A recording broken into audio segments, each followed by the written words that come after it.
परमात्मा की लाठी। एक साधु वर्षा के जल में प्रेम और मस्ती से भरा चला जा रहा था कि साधु ने एक मिठाई की दुकान को देखा जहां एक कड़ाही में गर्म दूध उबाला जा रहा था। मौसम के हिसाब से दूसरी कड़ाही में गर्मा गर्म जलेबियां तैयार हो रही थी। साधु कुछ क्षणों के लिए वहां रुक गया। शायद भूख का एहसास हो रहा था या मौसम का असर था। साधु हलवाई के भट्टी को बड़े गौर से देखने लगा। साधु कुछ खाना चाहता था, लेकिन साधु की जेब ही नहीं थी, तो पैसे भला कहाँ से होते। साधु कुछ पल भट्टी से हाथ सेंकने के बाद चला ही जाना चाहता था कि नेक दिल हलवाई से रहा न गया और एक प्याला गर्म दूध और कुछ जलेबियां साधु को दे दी। मलंग ने गर्म जलेबियां गर्म दूध के साथ खाए और फिर हाथों को ऊपर की ओर उठाकर हलवाई के लिए प्रार्थना की। फिर आगे चल दिया। साधु बाबा का पेट भर चुका था, दुनिया के दुखों से बेपरवाह। फिर एक नए जोश से बारिश के गंदले पानी के छींटे उड़ाता चला जा रहा था। वह इस बात से बेखबर था कि एक युवा नवविवाहित जोड़ा भी वर्षा के जल से बचता बचाता उसके पीछे आ रहा है। एक बार इस मस्त साधु ने बारिश के गंदले पानी में जोर से लात मारी। बारिश का पानी उड़ता हुआ सीधा पीछे आने वाली युवती के कपड़ों को भिगो गया। उस औरत के कीमती कपड़े के कीचड़ से लथपथ हो गए। उसके युवा पति से यह बात बर्दाश्त नहीं हुई, इसलिए वह आस्तीन चढ़ाकर आगे बढ़ा और साधु को कपड़ों से पकड़कर कहने लगा, अंधा है, तुझको नजर नहीं आता। तेरी हरकत की वजह से मेरी पत्नी के कपड़े गीले हो गए हैं और कीचड़ से भर गए हैं। साधु हक्का बक्का सा खड़ा था, जबकि इस युवा को साधु का चुप रहना न खुशगवार गुजर रहा था।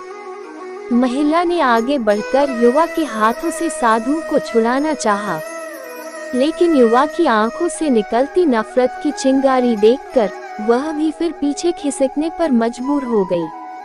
राह चलते राहगीर भी उदासीनता से ये सब दृश्य देख रहे थे, लेकिन युवा के गुस्से को देखकर किसी में इतनी हिम्मत नहीं हुई कि उसे रोक पाते।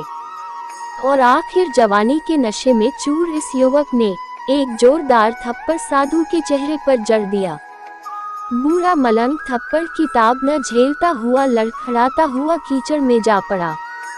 युवक ने जब साधु को नीचे गिरता देखा तो मुस्कुराते हुए वहां से चल दिया। बूढ़े साधु ने आकाश की ओर देखा और उसके होठों से निकला, वाह मेरे भगवान, कभी गरम दूध जलेबियां और कभी गरम थप्पड़, लेकिन जो तू चाहे मुझे भी वही पसंद है। ये कहता हुआ वह एक बार फिर अपने रास्ते पर चल दिया। दूसरी ओर वह युवा जोड़ा अपनी मस्ती को समर्पित अपनी मंजिल की ओर अग्रसर हो गया। थोड़ी ही दूर चलने के बाद वे एक मकान के सामने पहुंचकर रुक गया। वह अपने घर पहुंच गए थे। वह युवा अपनी जेब से चाबी निकालकर अपनी पत्नी से हंसी मजाक करते हुए ऊपर घर की सीढ़ियां तय कर रहा था। बारिश के कारण सीढ़ियों पर फिसलन हो गई थी। अचानक युवक का पैर फिसल गया और वह सीढ़ियों से नीचे गिरने लगा। महिला बहुत जोर से शोर मचाकर लोगों का ध्यान अपने पति की ओर आकर्षित करने लगी, जिसकी वजह से काफी लोग तुरंत सहायता के लिए युवा की ओर लपके। लेकिन देर हो चुकी थी।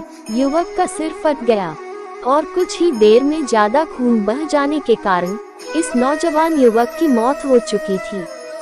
कुछ लोगों ने दूर से आते साधु बाबा को देखा तो आपस में कानाफूसी होने लगी कि निश्चित रूप से इस साधु बाबा ने थप्पड़ खाकर युवा को श्राप दिया है, अन्यथा ऐसे नौजवान युवक का केवल सीढ़ियों से गिरकर मर जाना बड़े अचंभे की बात लगती है।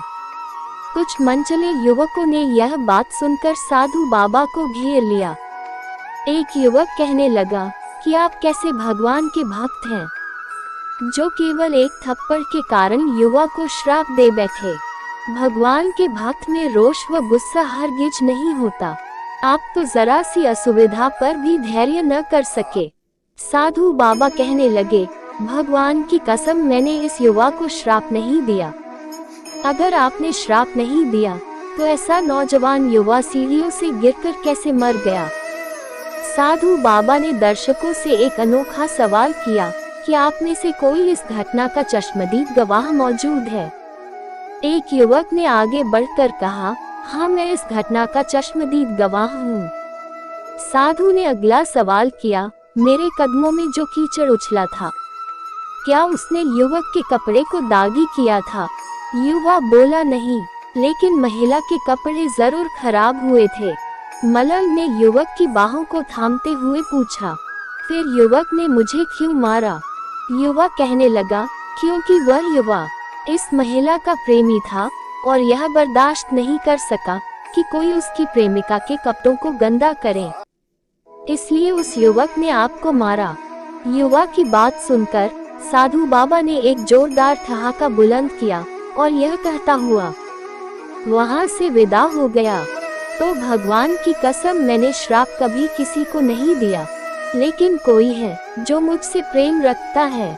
अगर उसका यार सहन नहीं कर सका तो मेरे यार को कैसे बर्दाश्त होगा कि कोई मुझे मारे, और वह इतना शक्तिशाली है कि दुनिया का बड़े से बड़ा राजा भी उसकी लाठी से डरता है। उस परमात्मा की लाठी दिखती नहीं और आवाज भी नहीं करती, लेकिन पड़ती है तो बहुत दर्द देती है। दोस्तों, हमारे कर्म ही हमें उस परमात्मा की लाठी से बचाते हैं। बस हमारे कर्म अच्छे होने चाहिए। तो दोस्तों, हमारी यह कहानी आपको कैसी लगी हमें कमेंट करके जरूर बताएं, और वीडियो अच्छी लगे तो वीडियो को लाइक और शेयर जरूर करें, और ऐसी नई नई कहानियां सुनने के लिए हमारे चैनल को सब्सक्राइब करके हमें सपोर्ट करें। धन्यवाद।